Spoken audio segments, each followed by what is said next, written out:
Welcome to Embrace Your Inner Boldness, the podcast dedicated to empowering you to live confidently, embracing all parts of who you truly are. I'm Melissa Henning-Frank, and I'm the founder, success coach, and consultant of Becoming Bold, LLC, and you can count on me to be your guide on this incredible journey of self-discovery and transformation. Let's get right to it.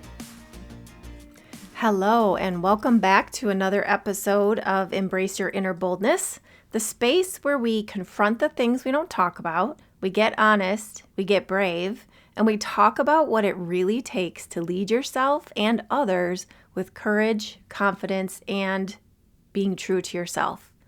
I'm your host, Melissa, and today we're talking about something that doesn't usually come up in leadership books or corporate trainings, but absolutely should.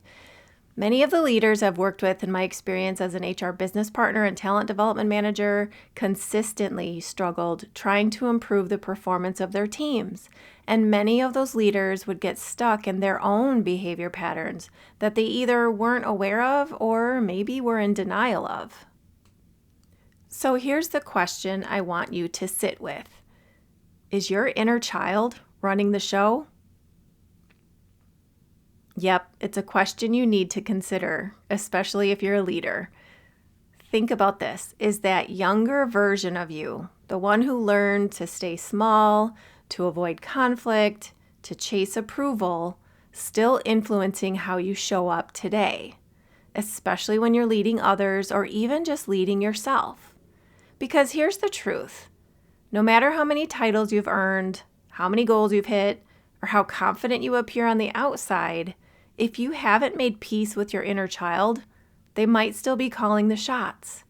And not from a place of boldness, but from a place of fear, survival, and old programming. So today we're going to unpack this. We're going to talk about how your childhood patterns could be shaping your leadership style, and more importantly, how to shift from leading with wounds to leading with wisdom. Let's dive in. Every single one of us has an inner child, that younger version of you who absorbed messages about what it takes to be safe, accepted, and loved. Maybe you were told, whether directly or indirectly, subtly or maybe not so subtle, to be a good kid, to stay quiet, to not rock the boat. Maybe you learned that love had to be earned through achievement, or that making mistakes wasn't an option, or that speaking up would lead to rejection. And here's the thing, those lessons, they don't just disappear because you grew up.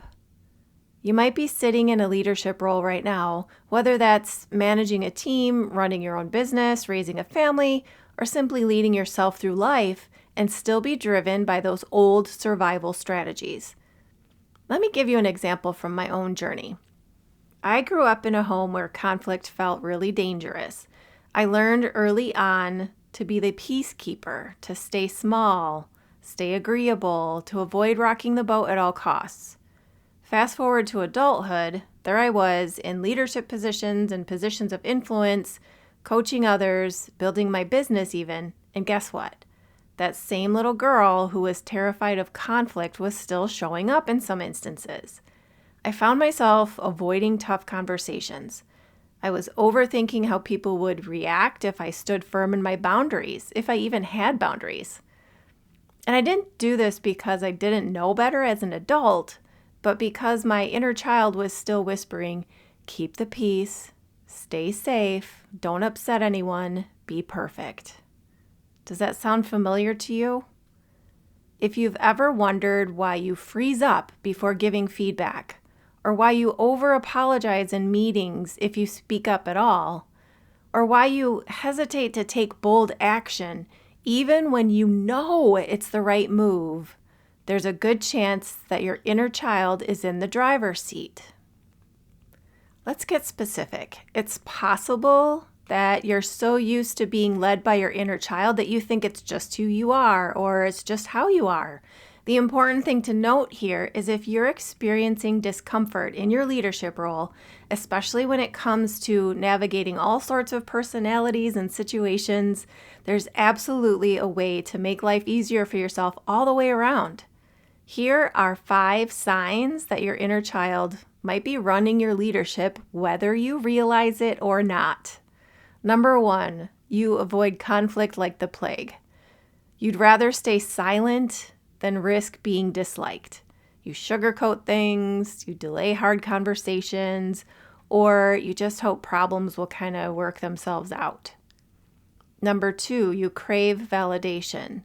You overwork, you overcommit, or overperform because deep down, you're still chasing that gold star that you never really got as a kid. Number 3, you micromanage everything. Control feels safer than trust. I'll say that again. Control feels safer than trust. If you grew up in chaos or unpredictability, handing over responsibility now can feel terrifying. Number 4, you're paralyzed by perfectionism. Mistakes feel like a threat, not just to your work, but to your worth as a human being. So you procrastinate or you obsess over every detail. Number 5, you shrink yourself. You downplay your ideas, you soften your opinions, or you constantly apologize for taking up space because somewhere along the way you were taught that being too much was a bad thing.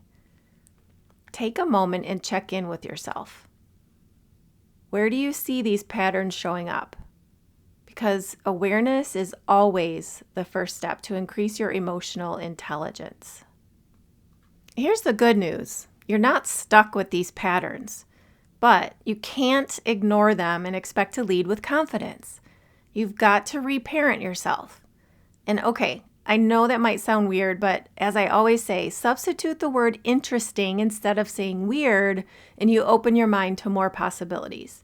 You've got to give yourself and your inner child the safety, assurance, and voice that they needed so your empowered adult self can take the lead.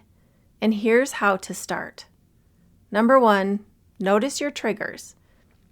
Next time you feel unusually anxious or defensive or avoidant in a leadership situation, pause. Ask yourself, how old do I feel right now? And that's a really powerful clue. Number 2, speak to your inner child. It might feel silly, but it works. When those fears creep in, gently remind yourself, I'm safe now. I don't have to earn my worth. I can handle this. Number 3, lead yourself first. Bold leadership begins with self-leadership. Set clear boundaries. Make decisions from your values, not from your fears. Number 4, create a safe inner environment. Journaling is a great tool for this. Reflect on what beliefs you're carrying that no longer serve you. Ask yourself, what did I need to hear as a child that I can tell myself today? The way you talk to yourself really matters. And if your external environment is sometimes not safe, or even if it is, you need to make sure that your inner environment is consistently safe. Number 5, get support. You don't have to navigate this alone. Whether through coaching, therapy, or mentorship, having someone guide you through these shifts is invaluable. You're not the only one who has experienced this. Everybody walking around this earth has an inner child inside of them. Some people may have figured out how to not let them run the show, and those are the ones that you really want to learn from. Self-awareness, especially the kind that acknowledges your imperfections and limiting beliefs, deeply contributes and increases your emotional intelligence. Now let's talk about leading others with that increased emotional intelligence. And I've got some statistics for you that I think you'll find pretty interesting. According to Talent Smart, emotional intelligence accounts for 58% of job performance, and 90% of top performers are high in emotional intelligence, while a small 20% of low performers are. And then Gallup research shows that employees are 4 times more likely to be engaged when their leader demonstrates high emotional intelligence. That makes sense, right? 6 Seconds Emotional Intelligence Network says that organizations with emotionally intelligent leaders have 34% lower turnover rates. So when leaders foster trust and psychological safety, employees stay longer. And then the Center for Creative Leadership says that 75% of careers are derailed for reasons related to emotional competencies. So this includes the inability to handle interpersonal problems, unsupportive leadership style, or inability to adapt. And when you start leading yourself with this kind of self-awareness that goes deep into emotional intelligence, everything changes. You stop projecting your fears onto your team, your clients, or your loved ones. You lead with empathy, but also with clarity and strength. You become the kind of leader who's not driven by the need to be liked, but by the commitment to be true to yourself and incredibly effective. Self-aware leaders don't avoid tough conversations, and they don't explode in reactive ways.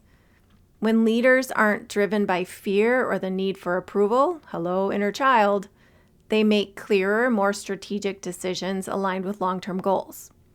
And when teams aren't worried about triggering emotional reactions from leadership, they experience enough psychological safety to take more bold, innovative risks. Emotionally intelligent leaders foster trust, empathy, and real communication. Employees feel valued and understood, and this leads to stronger loyalty and reduced turnover. And this is exactly the kind of work I support my clients with. Uncovering those hidden patterns, breaking free from old programming, and stepping into leadership that feels bold, grounded, and true. It's about confronting the things we don't talk about so we can stop playing small and embrace our inner boldness. And here's a truth I want you to remember. Boldness isn't about pretending you have it all together. It's about knowing who's really in charge. You, not your fears. So let me ask you again. Is your inner child running the show? And if they are, it's okay. You just don't have to let them stay in charge. If today's episode resonated with you, I'd love to hear about it. Send me a DM, share this episode with someone who needs it, or check out my coaching offerings and team effectiveness workshops if you're ready to start leading from a place of boldness, not fear. And as a special gift, I've created a free 2-minute self-leadership check-in quiz. It's a way to identify how your inner child, and remember, we all have one, shows up in your leadership. You can grab it through the link in the show notes when you sign up for my weekly newsletter, The Becoming Bold Blueprint. Remember, boldness is your birthright. You're not here to lead from old wounds. You're here to lead from wisdom, courage, and your truest self. So until next time, please be kind to your mind. Thanks so much for joining me on this episode of Embrace Your Inner Boldness. I hope you found inspiration and actionable tips to help you live more confidently. If you enjoyed today's episode, be sure to subscribe so you never miss out on the latest insights and empowering stories. Please take a moment to also leave a rating and review on your favorite podcast platform. Your feedback helps us reach more listeners and be able to continue bringing you more content that uplifts and motivates. Empowering yourself and/or your team starts with embracing your inner boldness.